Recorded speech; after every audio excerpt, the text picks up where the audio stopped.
पाण्याचा अपव्यय टाळण्यासाठी प्रभावी उपाययोजना, जलसंपदा मंत्री राधाकृष्ण विखे पाटील।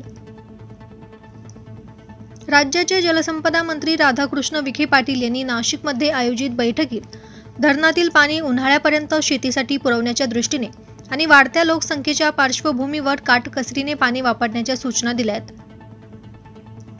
ते म्हणाले की महानगरपालिका क्षेत्रात 7.2 TCM पाणी वापरले जाते, मात्र नदीपात्रात 65% शुद्ध पाणी प्रवाहित करणे अपेक्षित असून तसे होत नाही।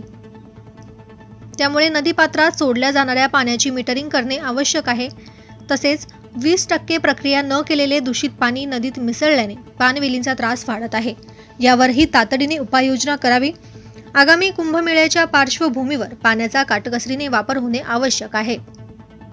तसेच पाणी वितरणात असलेली तफावत दूर करण्यासाठी 100% मीटरिंग प्रक्रिया त्वरित लागू करावी। शेतीसाठी पाणी संवर्धनाला प्राधान्य देत आवर्तनातील गळती रोखण्यासाठी जलसंपदा विभागाने उपाययोजना कराव्यात।